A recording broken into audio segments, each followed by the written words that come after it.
दोस्तों सोचो अगर एक ऐसी चोरी हो जिसमें ना कोई गोली चले ना कोई हड़बड़ाहट हो और पुलिस भी कुछ ना कर पाए। हाँ, हम बात कर रहे हैं दुनिया की सबसे खतरनाक और इंटेलिजेंट डकैती की, जहाँ सिर्फ ताकत नहीं बल्कि दिमाग भी चलाना पड़ेगा। इस मास्टरमाइंड प्लान में 2 अरब यूरो छापने का खतरनाक गेम खेला गया और पुलिस भी बस देखती रह गई। क्या ये डकैती कामयाब होगी या पुलिस इनका खेल खत्म कर देगी? वीडियो को बिल्कुल भी स्किप मत करना, क्योंकि अगर एक भी सीन मिस किया तो पूरी कहानी समझ नहीं आएगी। तो बिना किसी देरी के चलिए शुरू करते हैं मनी हाइस्ट की पूरी कहानी।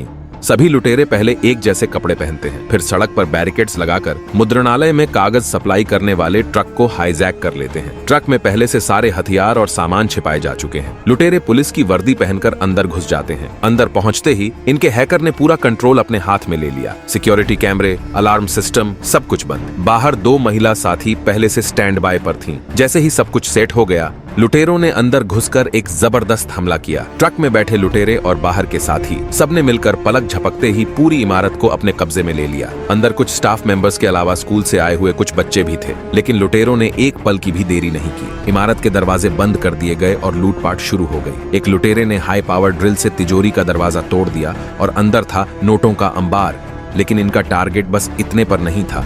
यह प्लान 20 सालों से तैयार किया जा रहा था। इस पूरे प्लान का मास्टरमाइंड था प्रोफेसर। उसने 8 खतरनाक अपराधियों को इकट्ठा किया और इस मिशन के लिए पूरे 5 महीने तक उन्हें गुप्त ट्रेनिंग दी। ये 8 अपराध की दुनिया के जाने माने खिलाड़ी थे। इस टीम का लीडर था बर्लिन, जो पहले 27 हाई प्रोफाइल डकैती कर चुका था। सबसे बड़ी बार उसने 434 हीरे लूटे थे। मगर उसकी जिंदगी में एक मोड़ आ चुका था। उसे एक गंभीर बीमारी थी। फिर था मास्को, एक पूर्व खदान मजदूर जिसने अपने खुदाई के हुनर से कई ज्वेलरी स्टोर लूटे। उसका बेटा डेनवर, जो उतना ही हिंसक था जितना बेवकूफ। रियो, एक साइबर हैकर जो बचपन से ही कंप्यूटर सिस्टम को चकमा देने में उस्ताद था। नैरोबी, नकली नोट छापने का एक्सपर्ट जिसने 13 साल की उम्र में ही नकली नोट बनाना शुरू कर दिया था। और फिर थे हेलसिंकी और ओस्लो, 2 जुड़वा भाई जो पहले भाड़े के सैनिक थे। अब आती है हमारी फीमेल लीड टोक्यो। उसने 17 हाई प्रोफाइल डकैतियां की थी। वह बहादुर थी लेकिन बेहद गुस्सैल और बेकाबू, और इसी वजह से उसकी केमिस्ट्री रियो के साथ जम गई। पूरी टीम शहरों के नाम से जानी जाती थी। हर किसी की अपनी खासियत थी। कोई भी एक दूसरे के बिना अधूरा था। इस पूरे प्लान की निगरानी कर रहा था प्रोफेसर, जो पास के एक पुराने कारखाने से सब कुछ ऑन परेड कर रहा था। सब कुछ एकदम परफेक्ट जा रहा था। बस एक गलती हो गई।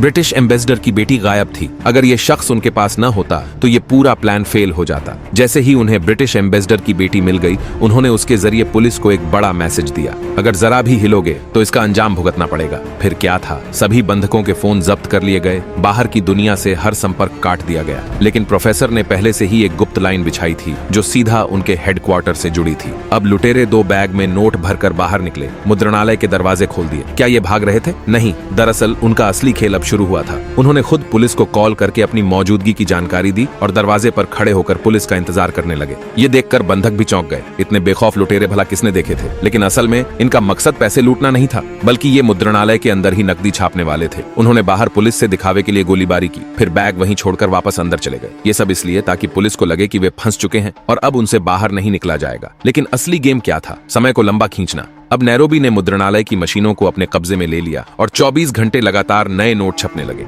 एकदम असली नोट। जितना ज्यादा समय अंदर बिताएंगे उतना ज्यादा पैसा छाप सकेंगे। उधर मास्को ने एक सीक्रेट टनल खोदनी शुरू कर दी जिससे पूरी टीम फरार हो सके। मुद्रणालय के अंदर के सारे सिक्योरिटी कैमरे बंद हो चुके थे। पुलिस को कोई जानकारी नहीं मिल रही थी। बंधकों को भी लुटेरों जैसी एक जैसी यूनिफॉर्म पहना दी गई थी ताकि पुलिस अंदर आकर किसी को पहचान ही न सके। फिर उन्होंने ब्रिटिश एम्बेसडर की बेटी से पुलिस को फोन करवाया।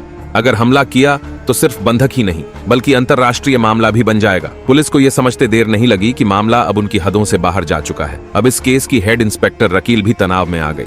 वो अपनी हताशा मिटाने के लिए एक बार में चली गई और एक कॉल करने ही वाली थी कि उसका फोन स्विच ऑन हो गया। लेकिन उसे अंदाजा भी नहीं था कि जिस आदमी से वो अभी अभी मिली थी वही इस पूरे मिशन का मास्टरमाइंड था। जी हाँ, प्रोफेसर खुद उसके सामने था और उसने बड़ी चालाकी से अपना फोन उसे दे दिया। इतना बड़ा दांव कोई कैसे खेल सकता था? इंस्पेक्टर रकील को जरा भी शक नहीं हुआ और वो प्रोफेसर से बातें करने लगी। अगले दिन फिर से प्रोफेसर उसी कैफे में पहुंचा जहां रकील बैठी थी। उसे कुछ अजीब सा महसूस हुआ और उसने प्रोफेसर को पकड़कर टेबल पर पटक दिया। मगर उसने सोचा कि ये सिर्फ एक पत्रकार है। कैफे के मालिक ने आकर सफाई दी। अरे ये तो हर दिन यहाँ आता है पूरे 1 साल से। ये सुनकर इंस्पेक्टर का शक थोड़ा कम हुआ और धीरे धीरे वो और प्रोफेसर दोस्त बन गए।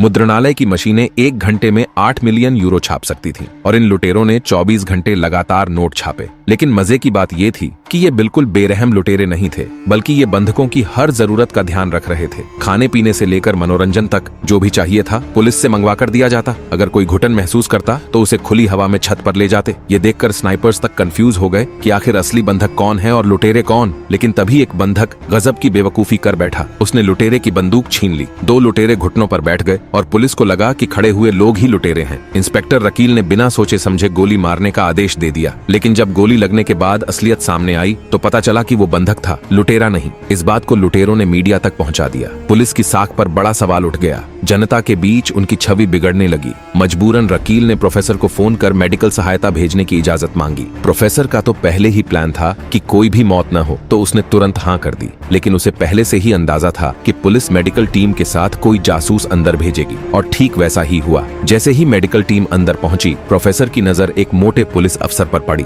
जिसे उसने पहले देखा था। अब प्रोफेसर को अपना अगला कदम उठाना था। लुटेरों ने सभी डॉक्टरों की तलाशी ली और फिर एक चाल चली। उस अफसर की ऐनक में ही बग लगा दिया। अब बाहर बैठी पुलिस की हर बातचीत सीधे प्रोफेसर तक पहुंच रही थी। इसी बीच पुलिस ने अपने 2 SWAT कमांडो अंदर भेजे, लुटेरों की तरह कपड़े पहनाकर। लेकिन प्रोफेसर की प्लानिंग इतनी सटीक थी कि उसने पहले ही सभी को अलग तरह के मास्क पहना दिए। जैसे ही SWAT कमांडो अंदर घुसे, वे तुरंत पकड़ में आ गए। बाहर का पुलिस अफसर घबराकर कंट्रोल रूम में भागा और ऑपरेशन रोकने को कहा। लेकिन जैसे ही लुटेरे बढ़त बना रहे थे, अंदर एक बड़ी गलती हो गई। रियो ने बंधकों में मौजूद ब्रिटिश एम्बेसडर की बेटी को उसके परिवार से बात करवाने की कोशिश की। ठीक उसी वक्त टोक्यो ने उसे ऐसा करते हुए देख लिया और जबरदस्त जलन हुई। दोनों में बहस शुरू हो गई और इस मौके का फायदा उठाकर एम्बेसडर की बेटी ने फोन से पुलिस को कॉल कर दी। पुलिस ने तुरंत सिग्नल ट्रेस कर लिया। रियो ने फोन छीनकर फेंकने की कोशिश की, लेकिन तब तक देर हो चुकी थी। पुलिस ने उसकी तस्वीर हासिल कर ली और तुरंत उसका पहचान पत्र निकाल लिया। अब वे जान चुके थे कि रियो कौन है और इससे पूरा प्लान खतरे में पड़ सकता था। टोक्यो और रियो की पहचान अब उजागर हो चुकी थी। पुलिस के पास अब उनके खिलाफ सबूत थे। टीम लीडर बर्लिन ने रियो को बुलाया और उसकी जबरदस्त पिटाई कर दी। लेकिन तभी एक और मुश्किल खड़ी हो गई। एक महिला बंधक चोरी छिपे फोन उठाने की कोशिश कर रही थी। बर्लिन को लगा कि सबक सिखाना जरूरी है। वो छोटे बंधकों को नहीं मार सकता था, तो उसने इस महिला को सबक सिखाने का फैसला किया। लेकिन समस्या ये थी कि डेनवर को उसे मारने का आदेश मिला और डेनवर उसी लड़की से प्यार करने लगा था। इसी बीच पुलिस ने मुद्रणालय की CCTV फुटेज को स्कैन किया। उन्हें पता चला कि जब टोक्यो अंदर गई थी तब उसने वहाँ एक चाबी रख दी थी। पुलिस ने उस चाबी का सुराग ढूंढ निकाला और उस कार तक पहुंच गई जिसे लुटेरों ने इस्तेमाल किया था। जैसे ही प्रोफेसर ने ये बात सुनी, उसके होश उड़ गए। उसने तुरंत अपने आदमी को कॉल किया, क्या तुमने कार का इंतजाम कर दिया? लेकिन जवाब आया, हाँ, हमने उसे कबाड़ खाने में बेच दिया। समस्या ये थी कि गाड़ी की सफाई नहीं हुई थी। उसमें उंगलियों के निशान अब भी मौजूद थे। अगर पुलिस को ये मिल जाता तो पूरा प्लान बर्बाद हो जाता। प्रोफेसर को अब खुद जाना पड़ा। वो अपनी बाइक पर सवार होकर सीधा कबाड़ खाने की तरफ दौड़ा। लेकिन वहाँ का मालिक बहुत चालाक था। उसने बात करने के बजाय सीधे कुत्ते छोड़ दिए। प्रोफेसर को जान बचाकर भागना पड़ा। अब वक्त कम था। जैसे तैसे प्रोफेसर फिर से कबाड़ खाने में घुसा, लेकिन इस बार उसने पूरी प्लानिंग की। मास्क पहना, दस्ताने पहने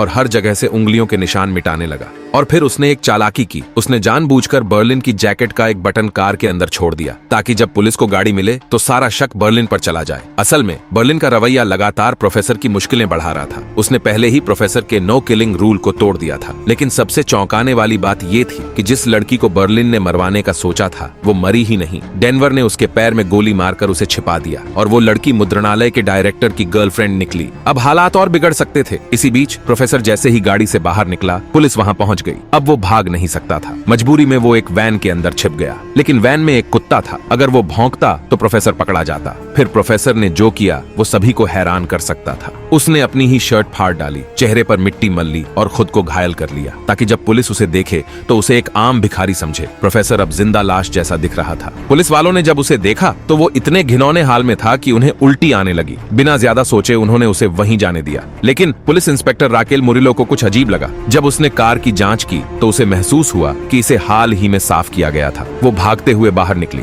लेकिन तब तक प्रोफेसर गायब हो चुका था। इसके बाद पुलिस को कार के अंदर एक बटन मिला। जब उन्होंने फिंगरप्रिंट स्कैन किया तो सच्चाई सामने आई। ये बर्लिन का था। अब पुलिस के पास बर्लिन की पहचान थी और मीडिया के दबाव में आकर पुलिस ने बर्लिन की छवि पूरी तरह खराब कर दी। उन्होंने उसे सिर्फ डकैत नहीं बल्कि बलात्कारी भी बता दिया। अब बर्लिन की साख मिट्टी में मिल चुकी थी, लेकिन प्रोफेसर की भी एक गलती रह गई थी। उसका चेहरा कबाड़खाने के मालिक ने देख लिया था। अगर वो पुलिस को बताता तो पूरा प्लान ध्वस्त हो सकता था। लेकिन प्रोफेसर के पास प्लान बी था। उसने कबाड़खाने के मालिक की जानकारी इंटरनेट पर निकाली। पता चला कि वो रशियन था और उसकी एक बेटी भी थी। इसके बाद प्रोफेसर ने एक पुलिस कार को तोड़ा, उसका रेडियो चुराया और रशियन भाषा में कबाड़खाने के मालिक को धमकाया।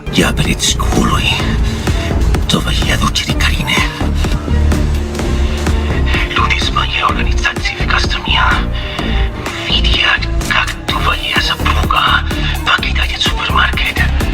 Если фотографировать, который ты составишь, будет похож на меня.